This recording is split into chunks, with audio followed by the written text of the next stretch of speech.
4, 3, 2, 1, transition.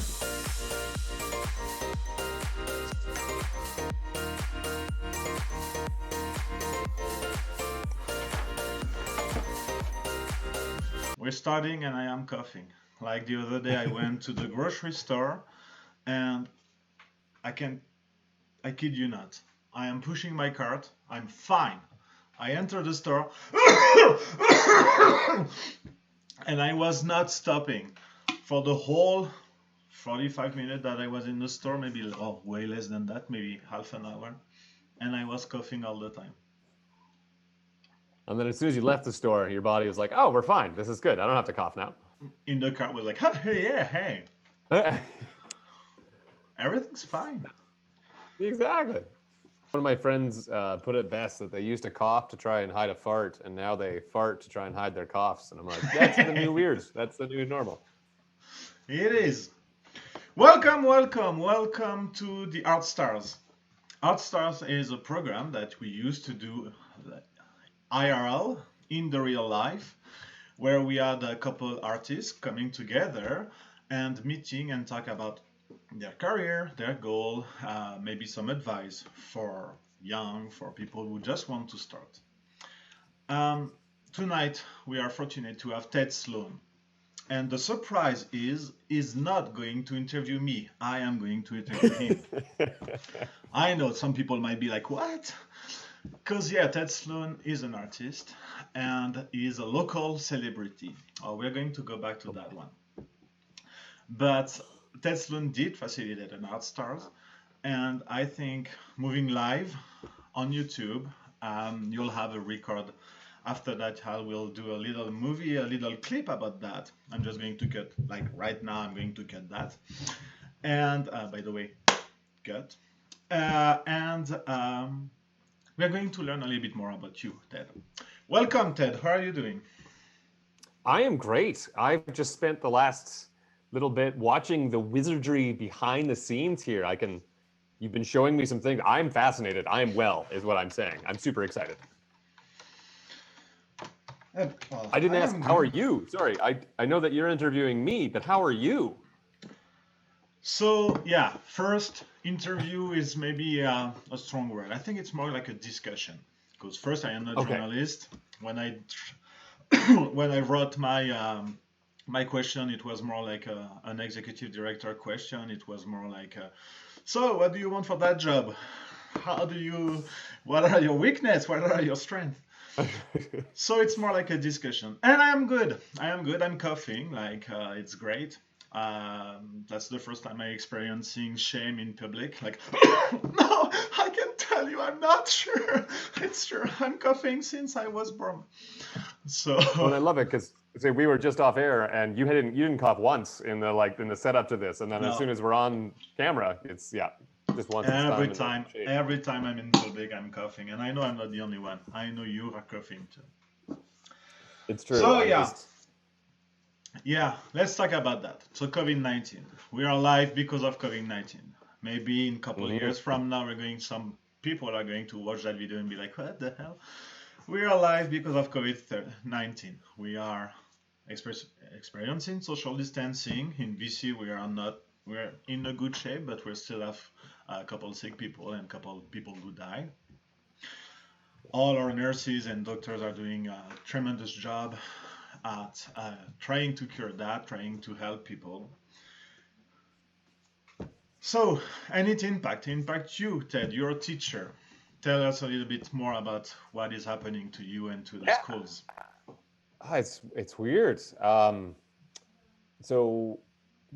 we were on spring break, and then we said, okay, the school's in-school class is going to be suspended, and so we all the teachers came back. And that was, we were trying to be safe. Some teachers were working from home, some teachers are working at the school. And then we spent a little time trying to figure out how to change the entire education system.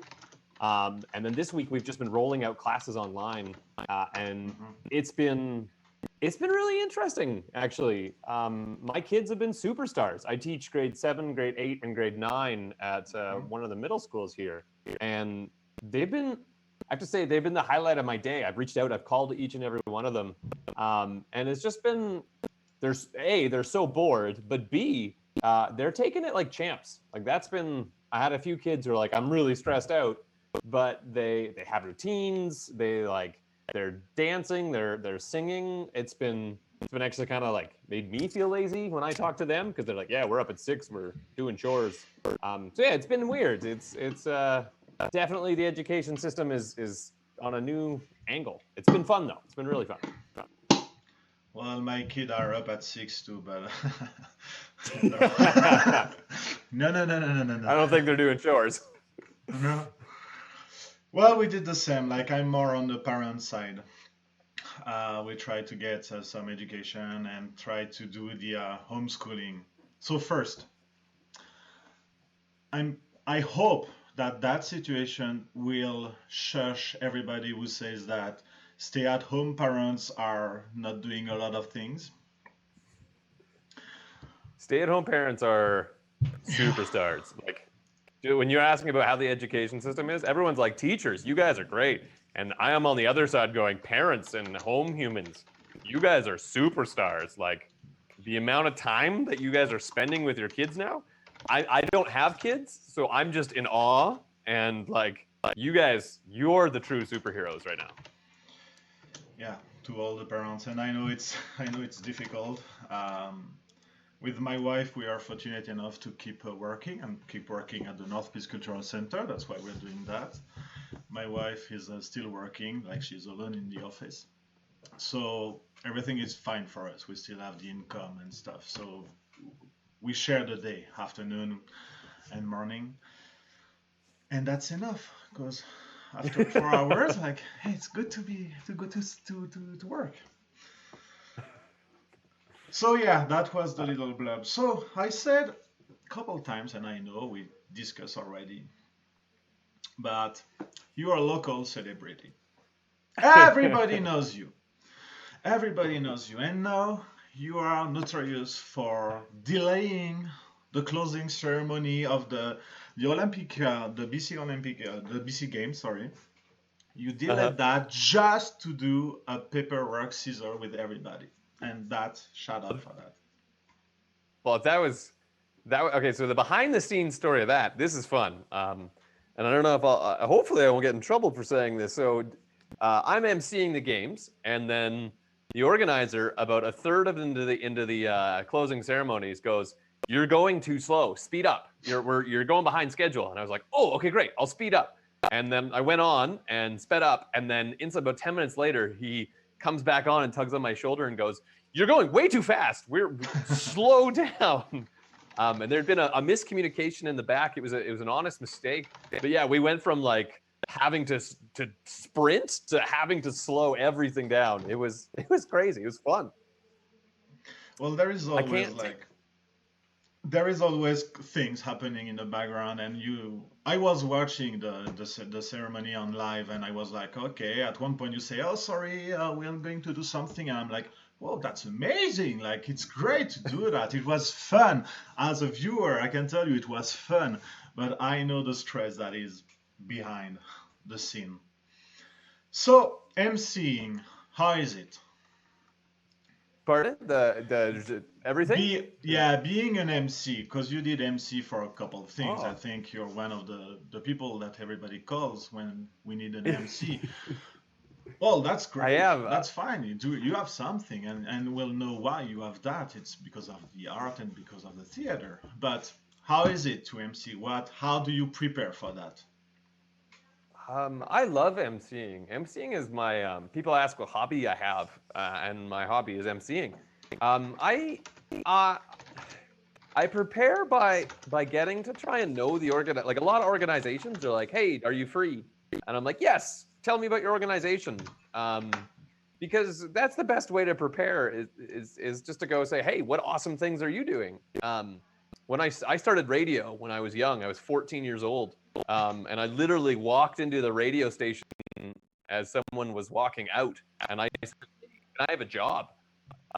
And the manager looked at me and went, "Yeah, you can have that guy's job." It was great. But later, that same manager, he's still in town. I very much look up to him. He said, Ted, if you're going to be a radio guy, a lot of people think that you have to be so entertaining and so awesome. And he's like, that's not true at all. If you're going to be a good MC, you've got to be the moon, and you just reflect your community, because that's what people want to hear. They don't want to hear about you necessarily, but they want to see the community. So as an MC, I prepare by going, okay, great. Oh, look at the amazing thing you're going to do. I'm going to talk about that. So that's the best thing, is just going out and being part of these things, so that I can be like, hey, we're here. Roger, that guy, part of your community, he's awesome, or this. So it's just really getting to know the people I'm emceeing for, so that I can brag about them, because this city is full of amazing things. You can hear me? Perfect. I was going to cut you off there by accident, because I think working in radio was really important. Like I said, I started when I was 14 at Moose FM here in Fort St. John, and I had two really important trainers, a guy named Russ Bierling and a guy named Adam Rayburn, and they were very important at just saying, you need to memorize how to say sponsors, because without sponsors, we don't do anything.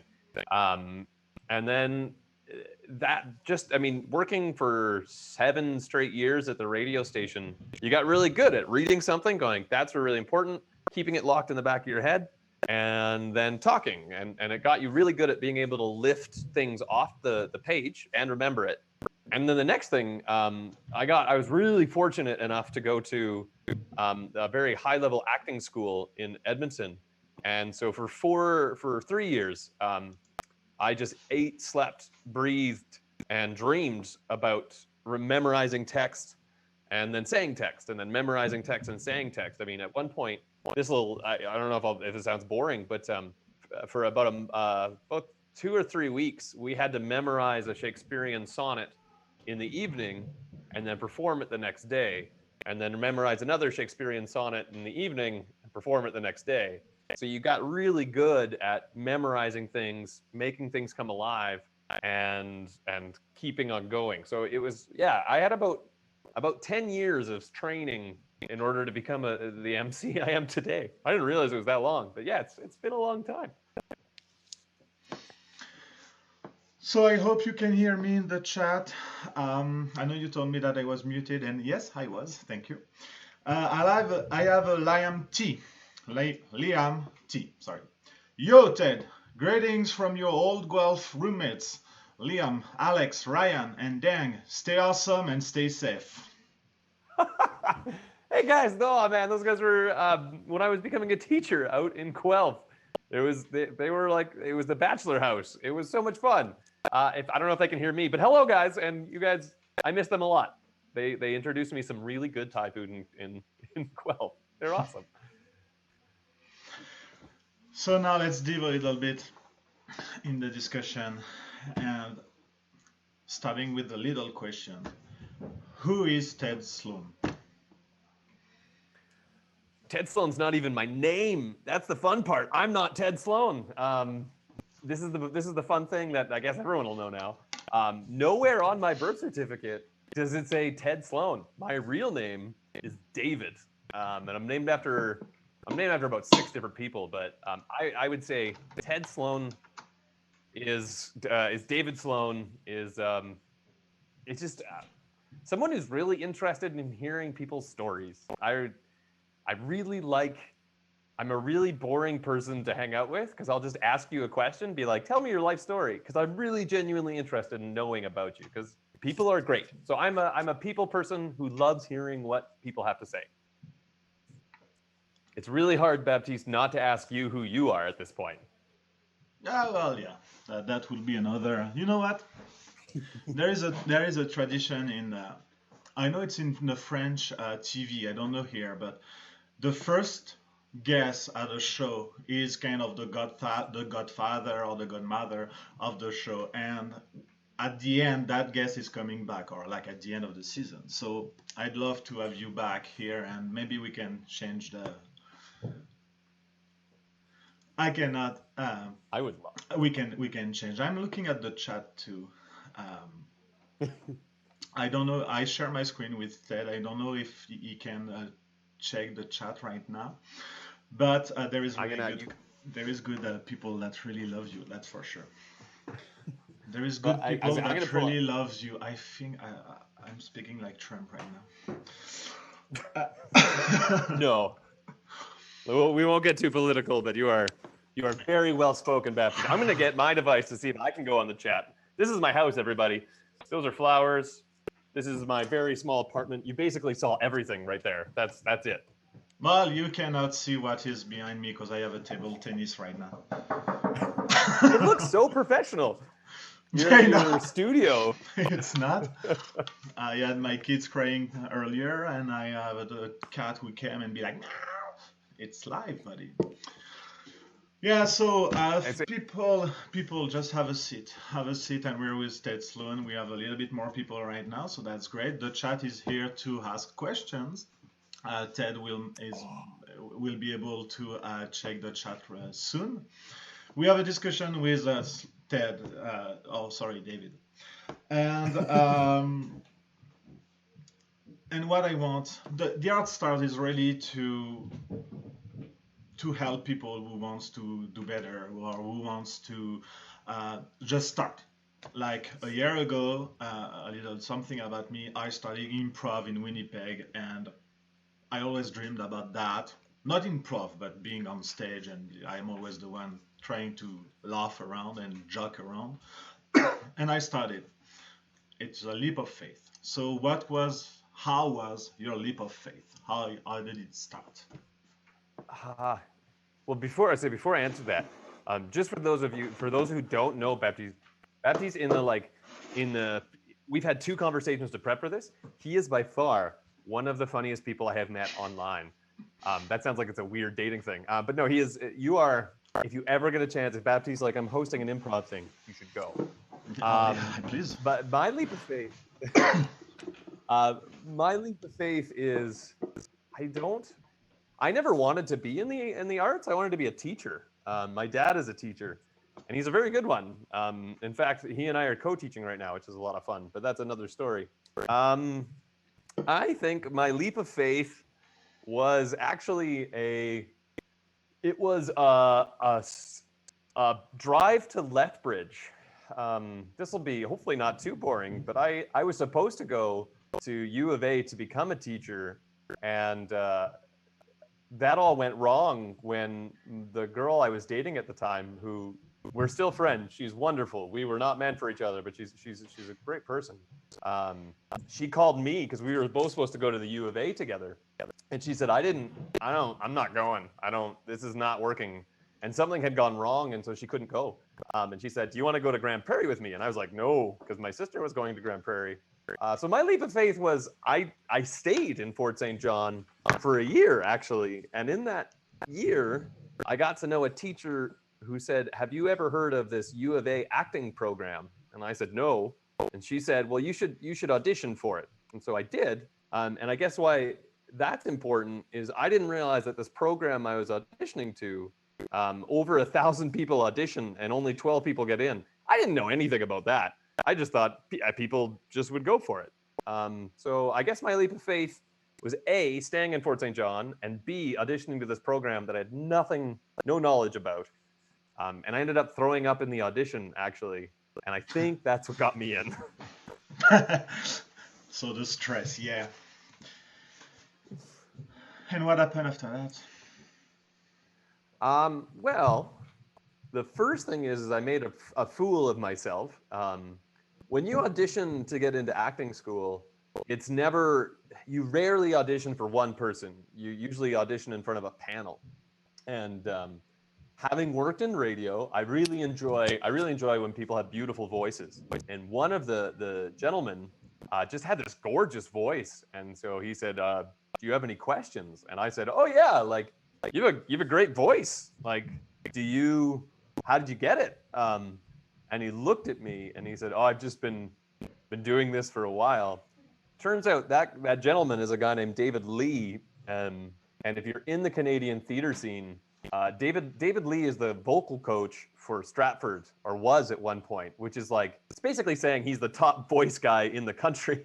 So I really showed my bumpkin roots by going like, I don't know who you are, but you're awesome. Yeah, so then I left that audition, but before I left, they said, "Thank you for coming," and I went, "You're well," blah, and I puked all over a garbage can, and they still wanted me back. So I got into the program after that. Nice. It was very fortunate. I'm a very lucky guy. So a teacher made you go to that program, and you went without really Yeah, knowing what was going to happen. yeah, and that program and that teacher kind of changed my life a little bit. I when you go to when you're an actor or an artist here, and I can't speak for everybody, I can only speak for me. I was kind of put into a very high level program, so it's kind of like I got to know some very very talented people. And this will be a humble brag, but like for instance, one of the persons I graduated went on to become Christine in Phantom of the Opera in Broadway. Like it's high level, and it can be it can separate you a bit because I mean I was from Fort St. John, so by about the fourth year of acting school, I was like I'm too important for Fort St. John. And I came back to the Cultural Center actually of all places, and this is going to sound awful, and this I sound like an awful person, but I watched a show and by professional theater standards, like this is a local show, by professional theater standards, it wasn't great. And I remember being like, I don't know, this town's too small. And then I turned around and one of the I grew up in Clearview actually, which is like a little farming community outside. And one of the dads that I knew from Clearview, his son was in the show, and I didn't think if I'd ever see him in a theater. This particular dad, and I turned around, and that dad was crying, because he was so proud that his uh, he was crying because he was so proud that his kid was on stage, and that that has become a really important part of my life because in Fort St. John we may not be the NHL or we may not be may not be Broadway, but we're people, and those memories last you forever. You don't really remember what you did in grade 12 on May 31st, but you remember when you got on stage and you sang a part, or you remember your dad coming to the show, and that memory kind of stuck with me, and for the rest of my artistic career made me really appreciate that I was so lucky to work in the arts. So yeah, Fort St. John stuck with me for all that particular moment for until this day. It's really important to me. It always amazes me when people are saying, "Oh, Fort St. John, we are small, we are not a lot," and well, actually, so I came here in July 2018, so almost 2 years ago. We choose Fort St. John for work, um, but we really pay attention where we were going, and the kids, the family, city, it's great. But then I had that job, working with the North Cultural Society, and it's amazing the talent and the performance that are here, like Stage North, the dance, like it's truly amazing. And you did Beauty and the Beast with École Centrale, and my daughter is at École Centrale, and we are the friends from France. They are here in Fort St. John now for 2 years, and they were like, "Oh my God, it's great, it's great." So true that in France we're not used to have the school doing a show because it's never happening. It's always only a couple of people that are doing something, but it is impressive. And there is also, beside the art, there is also other things that make it Fort St. John really. Yeah, I guess that you can. How did you feel, or how did you feel when you were quitting or getting out of Fort St. John And was it a huge gap? Was it easy? Was it how was it? I'm going to answer that in twofold because you brought up something really, really cool when you said that you had picked Fort St. John. I think Fort St. John is a really cool place to be right now, or just to be in general, because we have the Fort St. John spirit, which is like in Fort St. John, I think like we're like, I don't know what to do, so we'll just do it. So you have like the go readiness, the learningness, and then we have people like you, Baptiste, who come in who have these expertise, who've seen things and been like, we could try this. So it's a really awesome combination right now of people in Fort St. John, which is so cool. For me, when I left Fort St. John, it was weird. And honestly, it sucked because there became a point where about fourth year acting school, I realized I couldn't come back.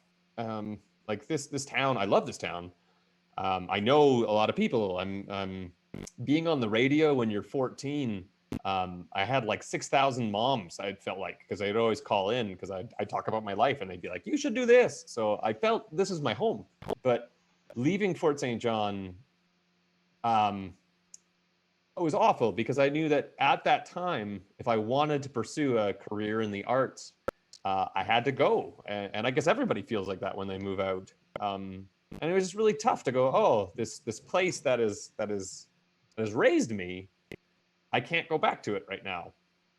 And it broke my heart. I know that when I graduated school and started working professionally, it was really hard.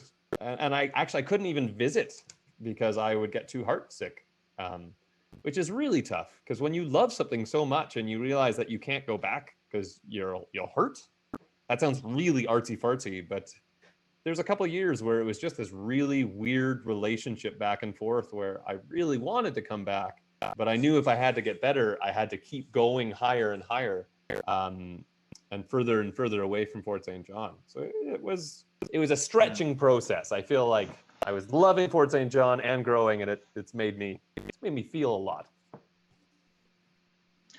But you came back. I did. I know that's the thing. People are like, "Oh, why are you back?" But yeah, I did. This is the greatest town. I mean, if I was a young art, like went on and growing, and yeah, I did. This is the greatest town.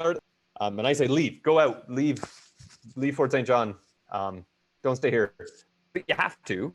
We're great, but there is a certain ceiling here if you're going up in the arts. We have really good professionals. Don't get me wrong. We have a lot of high-level people here, but you need to leave because then you need to come back and teach us. So that's the tough part, though, is knowing that you have to leave. That was me breaking the ceiling. I don't know if that made sense. Yeah, makes sense. Well, leave was, can understand that. So what skill do you think you bring back to Fort St. John then? My charisma and charm. No, that's just BS. It was there before, buddy. Aw, thank you. I think I bring back. This is really tough to talk this discussion because I'm usually, it sounds like I'm bragging all the time. I think I bring back a few things. One, I was lucky enough to work with a lot of really talented people, and I still have connections with those people. So I've used those connections. I've had a number of people go, I need to know how to do something. And I go, oh, I know a guy, and I'll connect them. So I like that I can bring connections. I bring a little bit of knowledge about how to get into acting school and what's it like. A few of my friends are now teachers at acting schools. And so when I have people go, how do I get into this school? I can say, here you go, talk to this person. So I bring that, which I really enjoy. That's my favorite part. I also bring another story. Fort St. John is great, and we have the greatest Fort St. John story. But if I can bring in my Yellowknife story, or my Edmonton story, or my Winnipeg story, or my Vancouver story, or my Guelph story, or my Toronto story, like I've been a lot of places, then it just gets richer because I can go, oh, I see it like this. So it helps to grow here. So I'm just bringing another point of view into things. Saying, did you think about that? Could we do it this way? So that's another thing. Those are all really big ideological things. But yeah, I bring connections to people here, which is my drive. Exactly. So now, as a teacher, you are experiencing kids, um, how they are. How do you how do you notice that a kid has at something? There's something that you're like, I got that one. He can act or sing. That other one, she can dance, she can sing, she can act, she can be. That's a great question. That's a tough question. One of my favorite quotes, I think it's from Shirley Temple or Audrey Hepburn. Some famous actress said, "Acting's not that hard." Shirley Temple won an Oscar before she was 20, and I believe that. On the other side, there's a lot more to acting than people think. Um, I think what sets people apart for me, I love it when people go on stage. Everybody should go on stage. Everybody is amazing. But what sets people apart for me is when people are hardworking and nice. Because I mean, I got, again, very lucky. I was taught at an early age to say thank you to your stage manager. Your stage manager is the person who, they're the first there, they're the last person there. They run the show, but they're in the back. They're like the secretary of the show, essentially. So they're in charge. I said thank you to my stage manager every day. And that spread like wildfire. And I got my next job, not because I was good, but because I said thank you to someone. And so when I watch a young actor or anyone listen and say thank you to the other people around them, that to me goes that's great. Because and hard work, because I mean, you don't get good in the arts by just doing things once. You get good in the arts by failing 1,000 times, because you learn from that. So it's the people who show up after, or who stay late, or who try things again and again and again, and they don't worry about making, like, they're nice and they're friendly and they do that, but it's the people who go, I need to learn this, I need to put the hours in, and are still polite. Those people will go far. You can be as talented as you want, but if you're a jerk, people won't hire you. Canada doesn't have a very big artistic world. I mean, I know people in Toronto. It's very small. That's not a very boastful. I know people in Toronto, but it's a very small community. And when you're from Fort St. John, there are key people in the theater industry who are from Fort St. John. Some of them are at Stratford. Some of them are in Vancouver. And and what that means is, if you go out and you're like, I'm from Fort St. John, people will be like, oh, you must know this person. So it's such a small community that if you are not nice to people, you can be the most talented person out there. People won't hire you. And if you don't get hired, you can't eat. So yeah, work hard and be nice. It's kind of, those are my students that I'm like, you'll do good things. Now, tough question maybe, but do you think you can have a career in acting, in being in theater? Like in this town, or in general? No, in general. Like, I am a kid in this town and I really like it, but somebody was telling me, well, yeah, hey, okay, have a real job. And I think for sure, yes. Is it going to be easy? No. In acting school, they said to us, you will not be successful until 10 years in. And looking at that saying now later, I'm like, oh yeah, it's in the acting world, in the theater world, you can make the best. Like you will not make a lot of money, but you'll have the best time, and you for sure can. You can come from a small town, and you can be an actor. And actually, I would say people from small towns make better actors for two reasons. One, you don't know what you don't know. Half the things that I did in acting school, I didn't know I couldn't do, so I just tried them. And then later on, I'm like, oh my gosh, that was way harder, and there was more to that than I knew. The other reason why people from small towns make great actors is because here in Fort St. John, you have the opportunity to learn everything. So Oliver Hackmeister, who's at the Culture Center, he taught me how to do lights before I got to the theater. So I had experience in running lights. I knew how to act. I knew how to dance. But I also knew things like how to drive a standard car, which gets you really far in the film industry, oddly enough. I knew how to build things. I knew how to mop. I knew how to, I knew about life. I knew about the oil patch. I knew about farms. I knew about people. I knew about hockey. And just this small town gave me so many life experiences. I didn't eat, sleep, breathe theater. I ate, slept, breathe life. And that's something that is really unique to this town.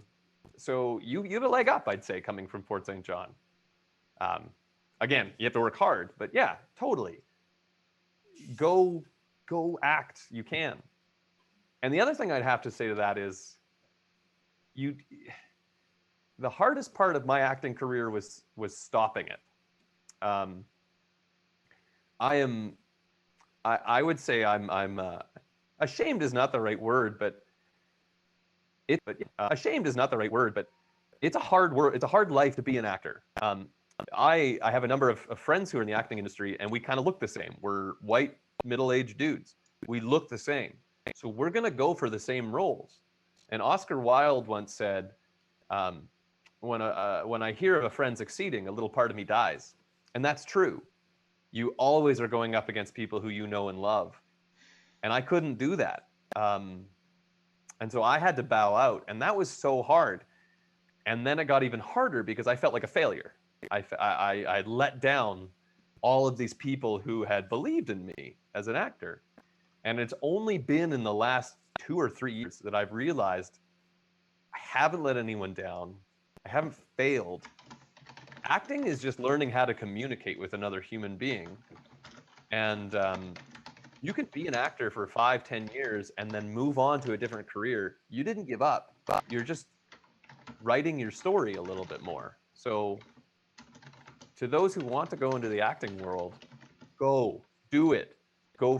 When you think you want to quit, spend 2 more years in it. And if you still want to quit, you did your time. And that's good. That's good enough. You're writing like mad, Baptiste. This is so much fun. You're writing a novel over there.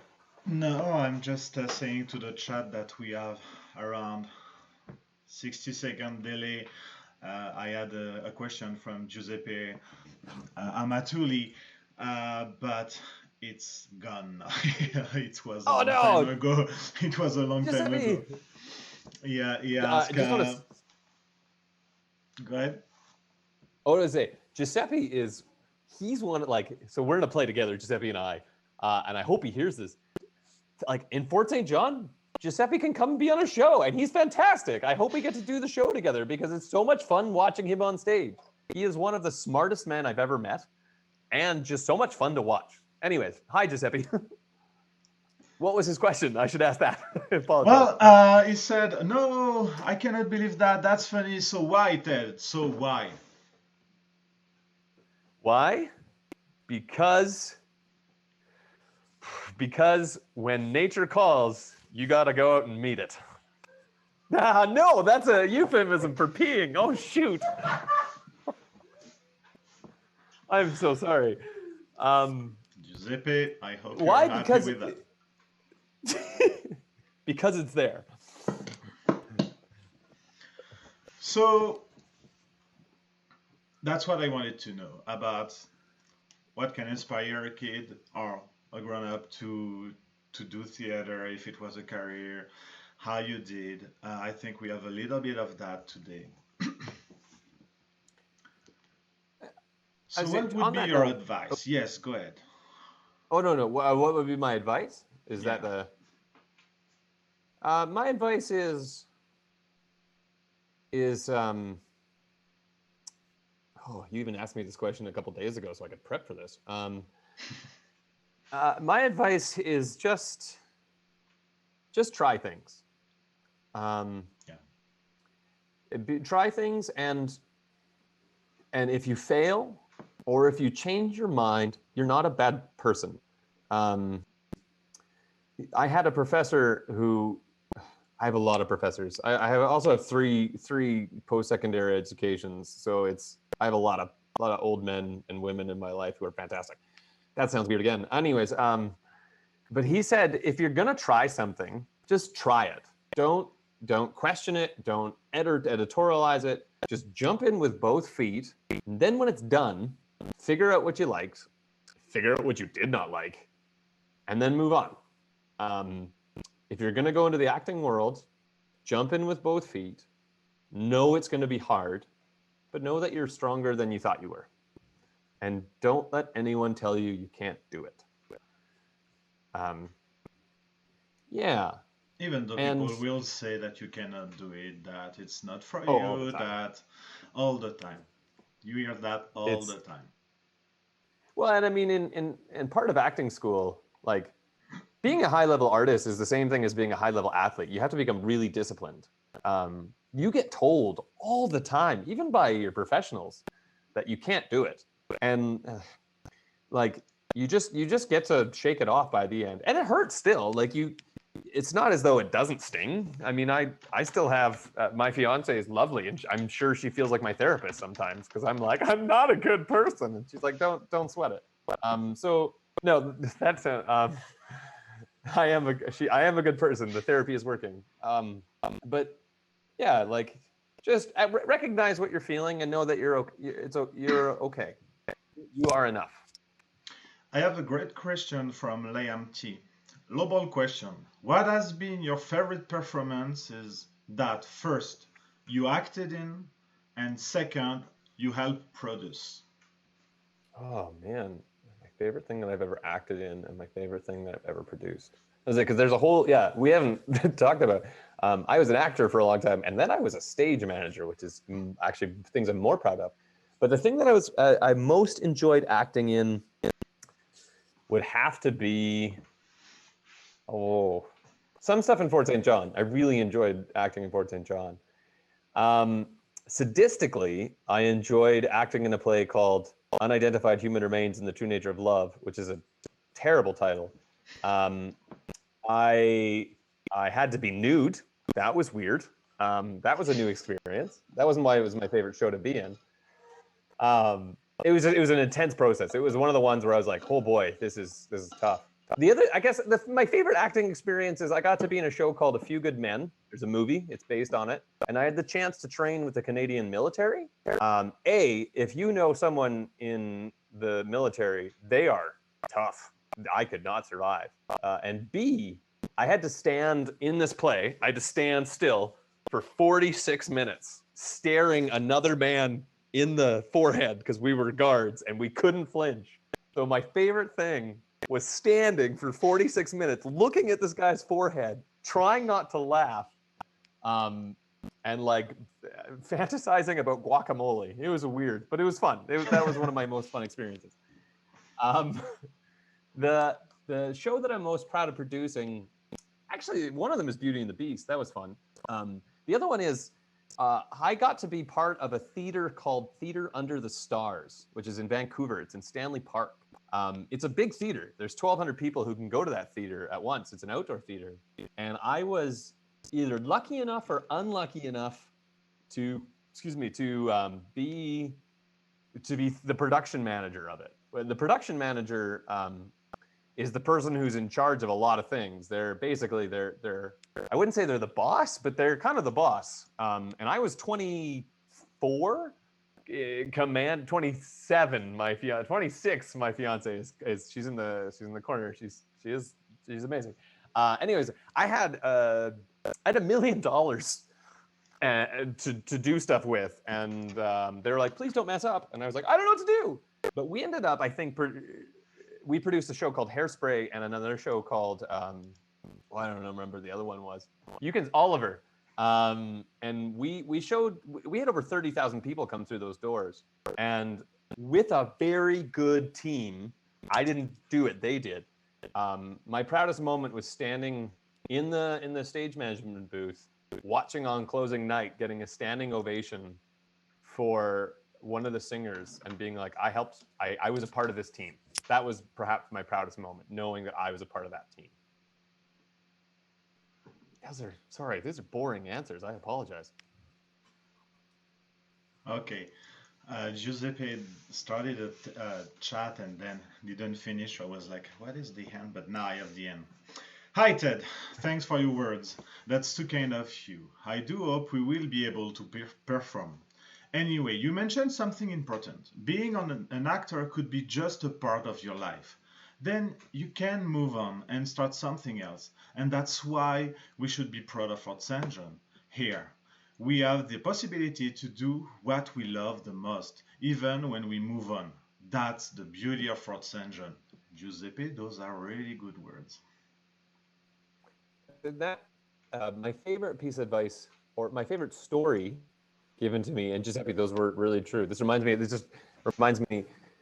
I was told that who we are is the best bits of people who we've run into, and what that kind of meant was like you run into places, you run into people, you run into experiences, and who we are as a people are the things that we've picked out of those people or picked out of those experiences or picked out of those places and kept in us. We are the best of what has happened to us. And I love that image. Yeah. It's making me cry. No. So, Ted, we're going to finish with the Proust Questionnaire. Okay, here we go. You know what it is? Is this about why I'm a celebrity? Because I'm not. What is the Proust Questionnaire? The Proust Questionnaire. So that's something that Proust is a French writer. And if somebody of you viewers, you see the Inside Actor Studio, is also the guy, the interviewer, like that too. And we try to ask the same questions.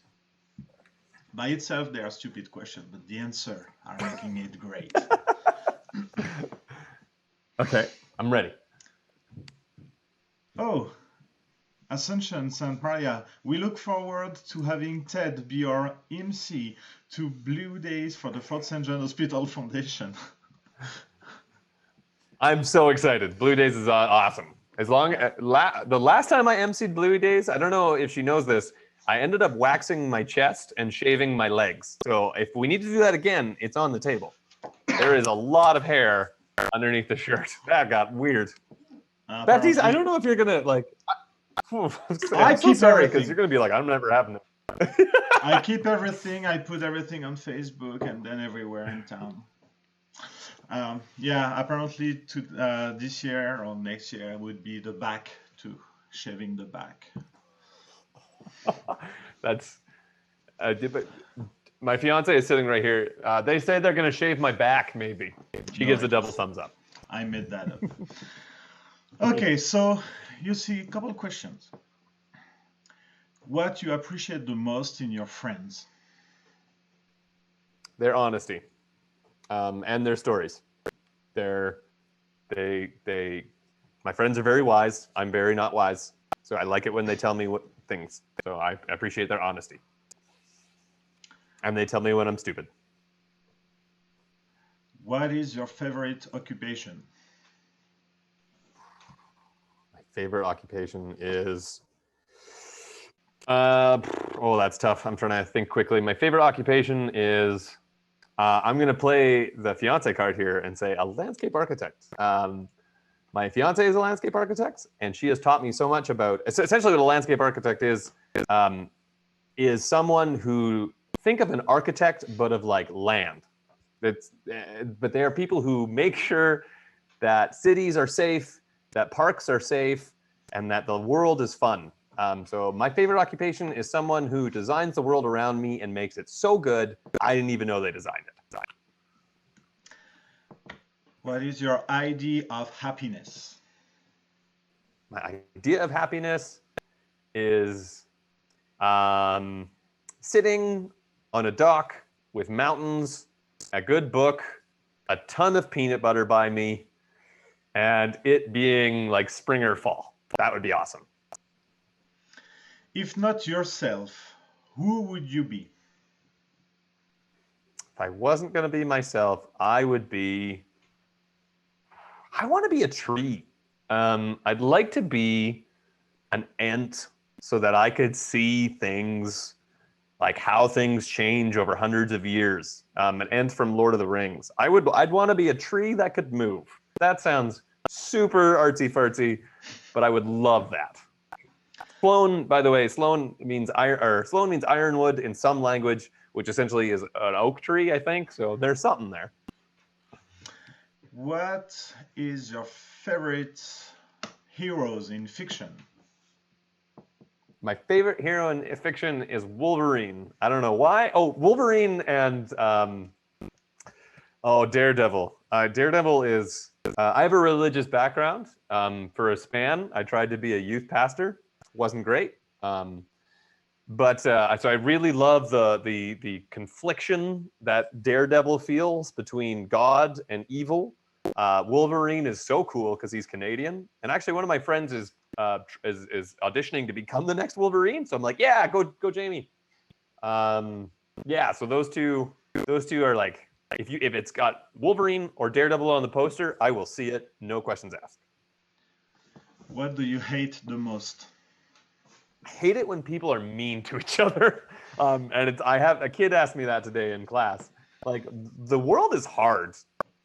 You don't need to be mean to one another. Someone will always be mean. So just be nice. The world is so much nicer when people are nice to each other. That doesn't mean that like you don't hold each other to expectations, but like be nice. Yeah.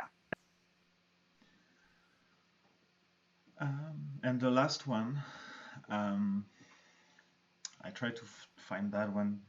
Oh, the natural talent you'd like to be gifted with. Ventriloquism.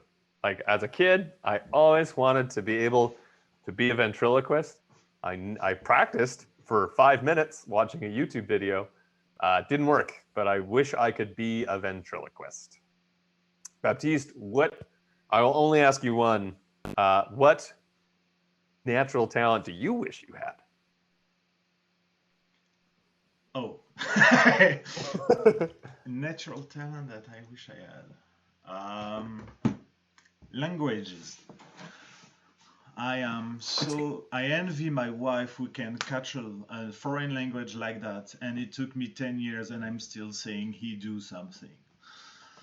And I still have that thick accent that I will have until I'm dying and after a lot of years. It's beautiful though. Oh yeah, it's beautiful until you talk and people are like, what did he say? You know, since it's my moment, I'm taking the stage. When I started in Canada, I only had a Scottish experience in English, which I thought that a trimmer, and your fiance or your girlfriend will know what it is, a trimmer, so to cut the grass, was actually a streamer. And when I got my first job in Canada, in my resume, I put a streamer, ST. And people were like, no, it's streamer. I said, okay, buddy, I know, it's a streamer. No, that was a Scottish accent. But then I had I think there is different stage when you learn a language. And the hardest one is to talk to the phone or to listen to the radio and understand everything.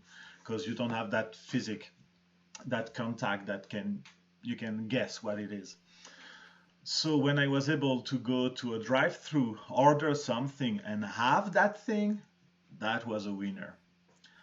But it took me a couple times. Like one day I was somewhere, like, oh, can I have the burger? And okay, yeah, go. I pay for it, and then the guy is giving me a bag. I'm like, yeah. And then a second bag, what? And then a third bag, oh my god! So that was that. So yeah, being able to have the foreign language, that would be mine. Did we lost all the viewers? No, we gained one viewer with my story. Hey! Well, in the chat, we are going to wrap that up. It's an hour and 5 minutes of question with Ted. Ted, it was a pleasure to have you. Thank you very much for doing the first live ever. I think we did okay with that little thing. Oh, a viewer just left when I said we had... I think we had the little hiccup. I'm going to cut that video and put it on Facebook for people to see. A couple of things you said, really interesting thing about Fort St. John, about the need of leaving Fort St. John, maybe to better come back, but to leave to get more experience, to get something else, something different from what we have here, which is totally true. You also said that being nice to people around you, being able to listen, being able to show that you're a good person, um, would also have you. There is the karma. I truly, Mhm. and I'm thinking about the karma when you said that. The karma is there, and that will bring you good thing. Um, and also when you came back, I hope that people learn a little bit more about who you are and not just the MC. And that's the thing. The local celebrity. I know some people are calling you like that, but the local celebrity, and maybe you are still have that thing, being on the radio where you want shine on people and not being the one under the lights. But people seeing you all the time. Oh, Ted Sloan. I think a lot of people can know Ted Sloan, don't even know your teacher, but don't really know you, and I hope they will know you a little bit. Thank you for Right. the chat. That was great. Um, do you have something to say goodbye to everybody? Yeah. Hey, I wanted to say thank you. For those of you, you can't see how much work Baptiste is doing behind the scenes to like how much technology he's learned. A, that's amazing. B, I wanted to say thank you to the North Peace Cultural Center. Um, the Cultural Center gave me my first chance on stage, and without the Cultural Center, we wouldn't be where we are artistically. So if people are like, What should I support? Support the Cultural Center because it's amazing. And C, um, it's like Fort St. John is amazing.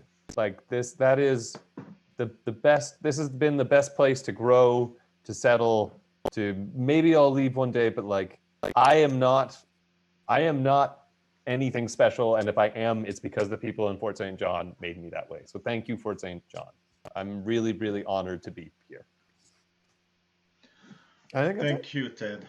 So, viewers,